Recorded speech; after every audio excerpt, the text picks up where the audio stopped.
Ayan, what is up mga kapitbahay? Dahil malamig dito, wala masyadong support, basic lang. Pupunta tayo ngayon sa parking, isi-set up natin to. Itong CCTV monitoring natin para dun sa bago nating parking, which is yung kung saan na binlag natin, which is naka P2P, yan, doon. Dito sa guard. Ayan. Lalagyan natin sila ng CCTV doon para ma-monitor nila dito sa main office, papunta doon sa kanilang side. Alright, so let's go. Samahan niyo ako. Vlog to na mema lang, mema upload. Alright, so let's go. Sobrang sikip dito. Yun pala yung P2P natin, oh.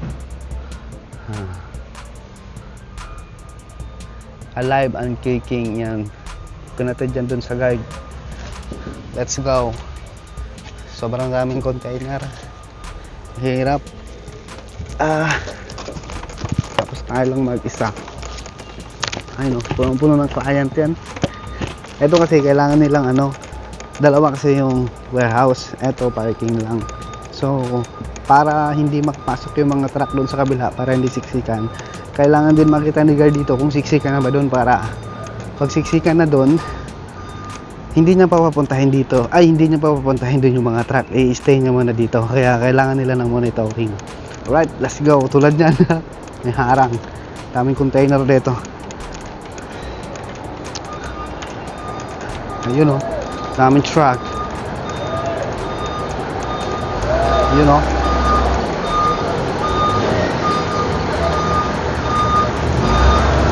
Dito natin, doon sa guard, yan.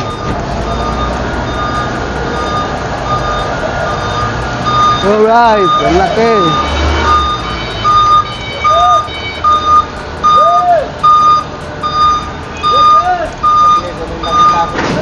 Nag-asking dito eh.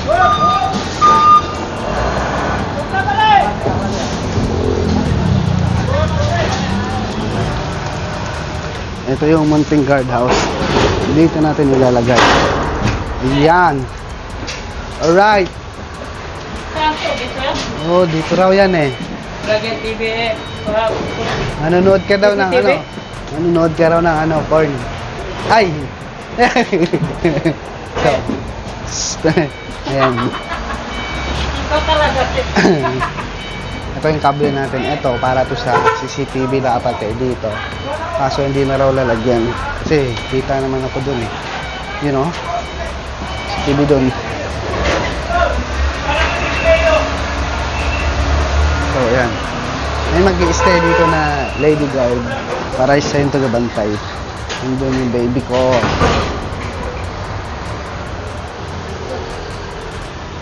Yan, let's go. Set up natin. So, i-unwrap ko muna to. Let's go. I-jumper natin sa rito sa telepono. Ito. Kasi, naka-VLAN naman to. Let's go. UPS. Parang kung dito yung din-apply nila kahapon doon kay Mama Ana. Yung DD card dito.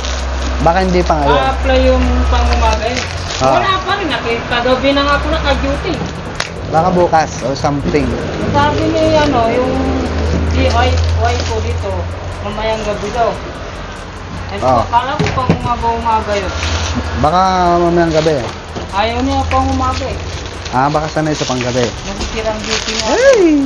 Oh, baka dalagang. Dalagang Pilipina.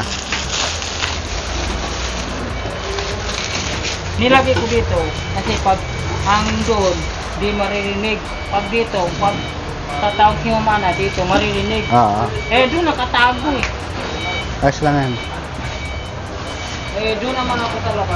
Sige. Pag dito maririnig ko.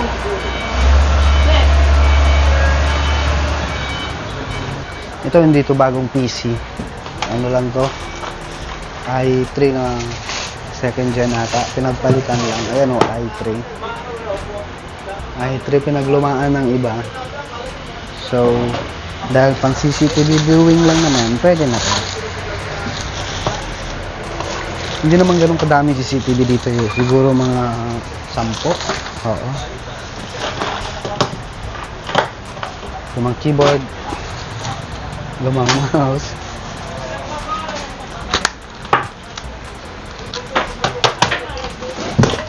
Oy.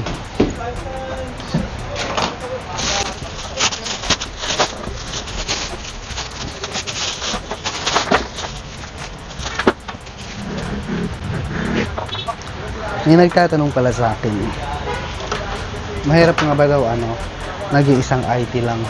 Actually, hindi naman kasi ako talaga nag-iisa. Marami akong kasama, which is nasa main office. Dito sa branch na to, ako lang mag-isa. Tapos pag kailangan ko talaga ng tulong or kailangan ko ng assistant na hindi ko kaya gawin mag-isa, nagpapadala ako rito ng tulong. Ayan. Dahil nga kailangan natin ng tulong. Siyempre, di ba? Mahirap kapag mag-isa ka lang, di ba? Pero yung mga ganito, mga basic lang. Lalo na kapag kunwari may problema yung network, siyempre, hindi mo pwedeng alisan. Kailangan yung mga maliliit lang na support, kailangan ano ba tawag nito? Hindi mo muna pansinin yun kasi mas importante yung network. Kasi siyempre, kapag network ang nasira, lahat wala, di ba? Ayun. So, digi. Lagyan natin yung UPS dito. So, pwede na siguro yan.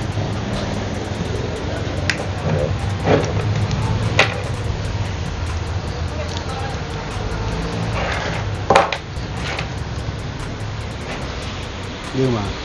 Bihira lang kasi na dito sa Pinas makatanggap ka ng or matanggap ka sa isang company na pwede ka nilang iwanan mag-isa. Sorry. Kasi syempre, di ba? Ang trust at saka yung skills mo, pag alam kasi nila na kayang-kaya mo, syempre, di ba? Pagkakatiwala nila sa your side. Kaya dapat solid talaga ang skills mo, di ba? Kaya pag porobi ka pa lang or bago ka pa lang, ipakita mo yung skills mo pagdating sa IT, ha? Kasi, di ba? Pag alam nila na malupit ka, siyempre pagkakatiwala nila. Lalo na sa mga Chinese company. Ganun. Kalimutan ko pala dumala ng panali. Pero okay lang yan. Huwag na natin itali. Kasi, hindi ko to dati sinet up. Kasi, sabi ng admin, hindi na raw naanggi rito. Good luck. Dati, kinabit ko na to, tinanggal ko kasi naanggi nga. Pag ito nabasa, sagutin na ni admin. Kasi ayaw nila to ipaayos eh. Temporary lang nilagay nila eh. Diba? Mamadali sila. Hindi naman nila sinisecure. Diba? Ay kunyari, sira. At wala na. Okay lang. Bili na lang bago.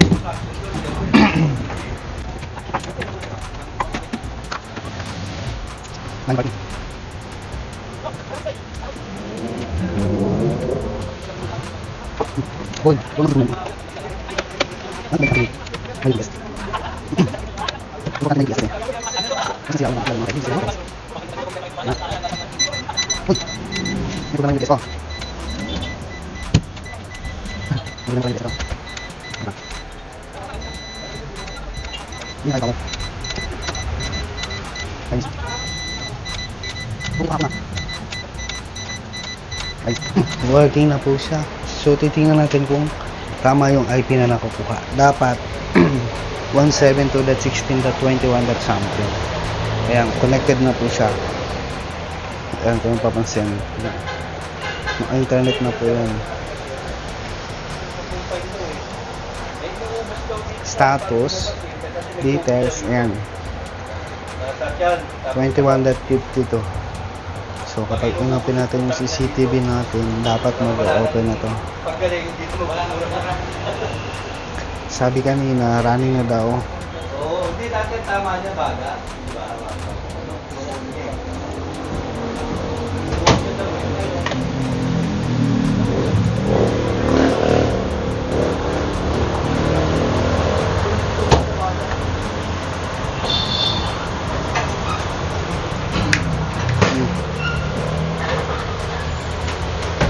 Sana kaya. Ayan.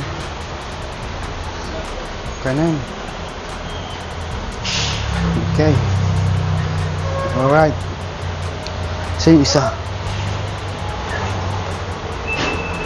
So, ang gagawin natin, masyadong mabigat sa screen natin.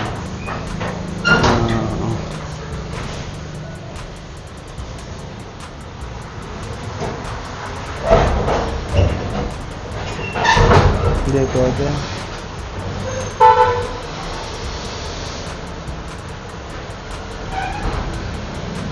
Yan.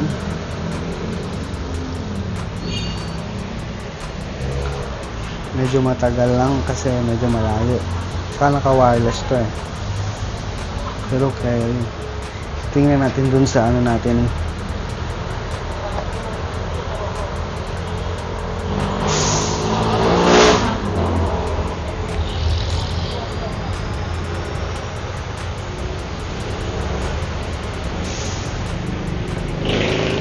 See.